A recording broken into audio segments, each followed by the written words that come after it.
बिस्मिल्लाहिर्रहमानिर्रहीम। अस्सलाम वालेकुम। Welcome back to my channel fashion tips. Viewers, fashion tips में मैं आज आपके लिए हैंड सैनिटाइजर बनाने जा रही हूँ। ये वीडियो मैंने पहले भी बनाई थी, लेकिन आज इस वीडियो के मैं आपको ये बताऊंगी कि हम सिर्फ अपने हाथों को सैनिटाइज कर सकते हैं, बल्कि हम अपने घरों में भी सैनिटाइज कर सकते हैं। और वो सैनिटाइजर हम किस तरीके से बनाएंगे, मैं आपको पूरा मेथड बताऊंगी। तो जो पहली वीडियो मैं बनाई थी बाय मिस्टेक, वो मुझसे डिलीट हो गई है और मैं दोबारा इसलिए बना रही हूँ। लेकिन इसमें वो वीडियो सिर्फ हाथों के लिए थी, हाथों को सैनिटाइज करने के लिए थी। लेकिन ये वीडियो जो है आप घरों में कहीं भी जब आप बैठे हुए अपने इर्द गिर्द सैनिटाइज कर सकते हैं। अपने किचन में सैनिटाइज का स्प्रे कर सकते हैं, अपने जहाँ पे बच्चे खेल रहे हैं उनके इर्द गिर्द कर सकते हैं, या अपने लॉन्च में कर सकते हैं। जिधर भी आपको जरूरत है आप सैनिटाइज कर सकते हैं। बहुत ही जबरदस्त रेमेडी है, आप इसको घर में जरूर बनाइएगा और इसको जरूर यूज कीजिएगा, आपको इसका बहुत ही ज्यादा फायदा होगा। चलते हैं वीडियो की तरफ और मैं आपको बताती हूँ स्टेप बाय स्टेप कि हमने पहले हैंड सैनिटाइजर कैसे बनाना है और उसके बाद जो होम सैनिटाइजर है, घर को क्लीन करने वाला या अपनी हर जगह को सैनिटाइज करने वाला सैनिटाइजर किस तरीके से बनाए। तो फर्स्ट रेमेडी में मुझे सबसे पहले स्प्रिट चाहिए। ये स्प्रिट है और ये आपको इजीली किसी भी मेडिकल स्टोर से मिल जाएगी। 30 रुपीज की ये आई है और ये जब आ जाएगी तो आपका काफी ज्यादा जो है इससे टाइम जो है गुजर जाएगा। मतलब ये कि इससे हमारा काफी ज्यादा सैनिटाइजर बन सकता है। और लेकिन हमने एक ही दफा इसको नहीं बनाना, हम थोड़ा थोड़ा करके बनाएंगे और जैसे जैसे हमको जरूरत पड़ेगी साथ साथ हम इसका सैनिटाइजर और बनाते। इसको पीना मना होता है और इसमें 95% जो है अल्कोहल होती है। और जो मार्केट में सैनिटाइजर मिलते हैं उसमें तकरीबन 60% रबिंग अल्कोहल पाई जाती है, तो इसमें 90+ अल्कोहल पाई जाती है। इसी वजह से हम इसकी मिकदार को बहुत कम डालेंगे। आप मेरी क्वांटिटी को बड़े गौर से और बड़े ध्यान के साथ फॉलो कीजिएगा और जितनी जितनी मैंने आपको क्वांटिटी बतानी है आपने उतनी उतनी ही डालनी है। तो चलते हैं वीडियो की तरफ और मैं आपको बताती हूँ कि हमने इसको कितनी मिकदार डालनी है। सबसे पहले आपने एक ऐसी बॉटल ले लेनी है जिसका ढक्कन इस तरीके से खुलता हो और इजीली हमारे हाथ के ऊपर आ जाए। कोई भी आपके घर में बॉटल है तो आप वो ले सकते हैं, लेकिन बॉटल का जो ढक्कन है वो अच्छे तरीके से बंद होना चाहिए। तो सबसे पहले मुझे इसको मैं बाद में डालूंगी और ये मैं 1 टीस्पून डालूंगी। 1 टीस्पून चुके इसको डालूंगी और इसके बीच में मुझे तकरीबन 4 स्पून मुझे एलोवेरा जेल चाहिए।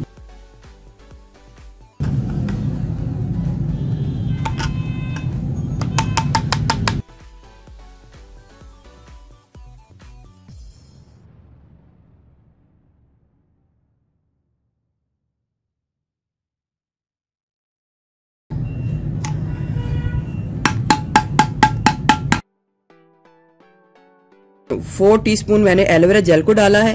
रोज वाटर को डालना है इसके बीच में। आप सिंपल साफ और सिंपल पानी भी डाल सकते हैं।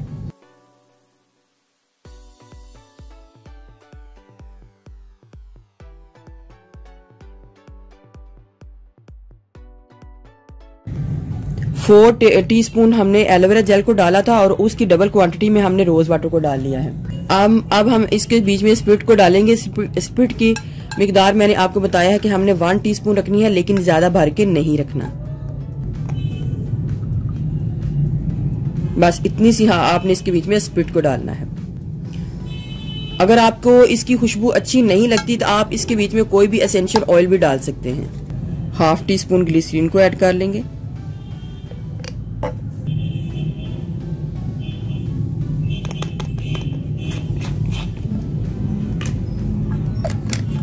बॉटल को बंद करके अच्छे तरीके से शेक कर लें।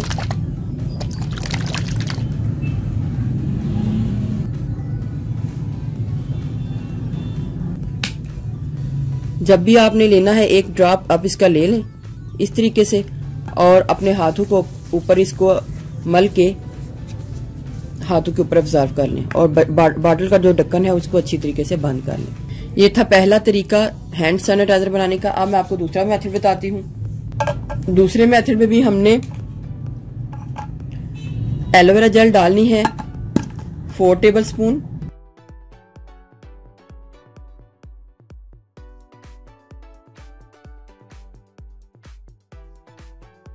जितनी जितनी मैंने आपको क्वांटिटी बतानी है आपने भी उतनी उतनी क्वांटिटी ही डालनी है। 4 टेबलस्पून इसके बीच में मैंने एलोवेरा जेल को डाला है।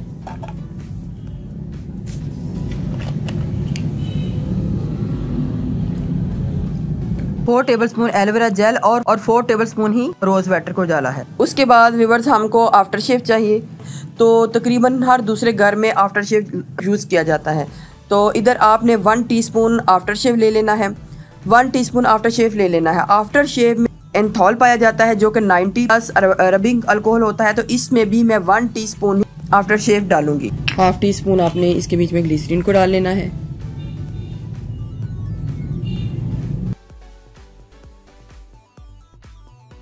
और हमारा ये भी बहुत ही ज़बरदस्त हैंड सैनिटाइज़र रेडी हो चुका है। अगर आपका जो सैनिटाइज़र थोड़ा सा अगर थिक हो जाता है तो आप इसके बीच में रोज़ वाटर की मिकदार और डाल सकते हैं। इसको भी लगाने का तरीका यही है, आपने 1 ड्रॉप इसका लेना है और इसको हाथों के ऊपर लगा के हाथों में अब्जॉर्ब कर लेना है। इसके साथ आपको इसकी खुशबू भी बहुत ही अच्छी आएगी। ये हमारा हैंड सैनिटाइज़र रेडी हो चुका है। नेक्स्ट मैं बनाने जा रही हूँ नेचुरल हैंड सैनिटाइज़र। हमने एप्पल साइडर विनेगर ले लेना है। इसमें भी मैंने 4 टीस्पून मैंने एलोवेरा जेल को डालना है। ये जो सैनिटाइज़र बनाने जा रही हूँ ये रबिंग अल्कोहल के ये उसके बगैर बनेगी। 4 से 5 टेबलस्पून हमने रोज़ वाटर को डालना है। 4 टीस्पून हमने रोज़ वाटर को डाला है और 4 ही टीस्पून हमने एप्पल साइडर विनेगर को डाल लेना है।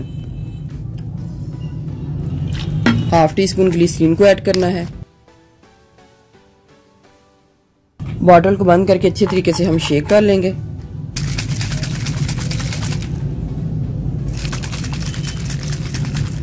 ये हमारे हो गए 3 टाइप के हैंड सैनिटाइजर। अब मैं आपको बताऊंगी कि घर में जो सैनिटाइजर करने का तरीका क्या है, वो आप किस तरीके से बना सकते हैं। आप मेरी वीडियो को लास्ट तक देखिएगा और देखिएगा कि हम वो सैनिटाइजर किस तरीके से बनाएंगे।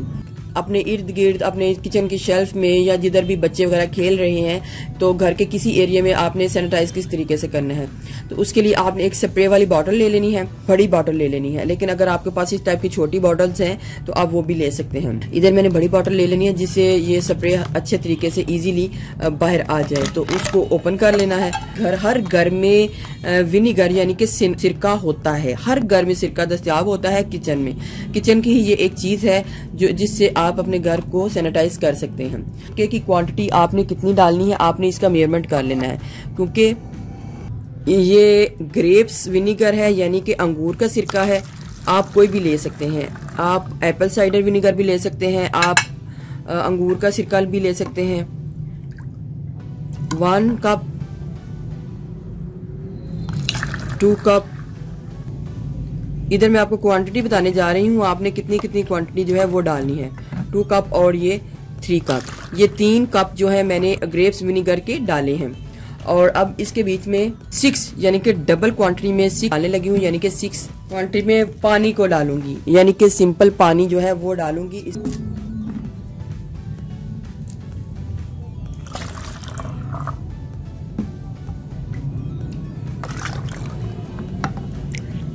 थ्री 4 5 6 को मिक्स कर लें। ये हमारा होम सैनिटाइजर भी रेडी हो चुका है। जिधर भी आपको जरूरत पड़े आप इसका स्प्रे कर सकते हैं, अपने घर के अंदर कर सकते हैं, रूम में कर सकते हैं। जिधर भी जम्स होंगे इससे ये सारे जम्स जो मर जाएंगे। इसके अलावा अगर आप अपने किचन के बीच में इसको करना चाहते हैं तो किचन की शेल्फ के ऊपर थोड़ा सा नमक फैला दें और थोड़ा सा नमक फैलाने के बाद स्प्रे को उसके ऊपर करें और फिर इस तरीके से साफ कर लें। तो इस तरीके से भी आपके जो किचन के अंदर शेल्फ के ऊपर जितने भी इधर उधर जितने भी जरासीम होंगे सारे मर जाएंगे। ये जो टोटका है ये बड़े बड़े जो होटल्स हैं, रेस्टोरेंट्स हैं, ये उनके किचन में ये टोटका यूज किया जाता है। किचन को साफ रखने के लिए, जरासीम से पाक रखने के लिए ये टोटका यूज किया जाता है। तो मैं बताती हूँ कि अगर सिंपल हमने इसको साफ करना है तो सिंपल, लेकिन अगर किचन की सफाई के लिए करना है तो किचन की शेल्फ के ऊपर आपने नमक फेंकना है। नमक फेंकने के बाद इसको डालना है और इसको डालने के बाद आपने उसको ऊपर से साफ कर लेना है। या फिर आप बेकिंग सोडा फेंक दे, बेकिंग सोडा के बाद आपने इस विनीगर को फेंकना है और स्प्रे करना है। स्प्रे करने के बाद आप उसको साफ कर दें। तो व्यूअर्स, मुझे उम्मीद है कि आपको ये मेरा होम सैनिटाइजर बहुत पसंद आया होगा, क्योंकि बहुत अच्छा है, बहुत ज़बरदस्त है। इससे आपके इर्द गिर्द के जितने भी जर्म्स हैं वो मर जाएंगे और आप क्लीन एंड क्लियर जो है वो सारी जगह मिलेगी। आप इसको किचन में ज़रूर यूज़ कीजिएगा और इसके अलावा बच्चों के इर्द गिर्द, अपने घर के आस पास जिधर भी बर्तन वगैरह भी पड़े हों, आप इसको ईजिली कर सकते हैं, क्योंकि इसका कोई नुकसान नहीं है, इसके बहुत ही ज़्यादा फायदे हैं। व्यूअर्स, अगर आपको मेरी ये वीडियो अच्छी लगी तो मेरे चैनल को सब्सक्राइब कीजिएगा, और जिन्होंने ऑलरेडी सब्सक्राइब किया उनका बहुत बहुत शुक्रिया। मिलते हैं एक न्यू वीडियो के साथ। अल्लाह हाफिज।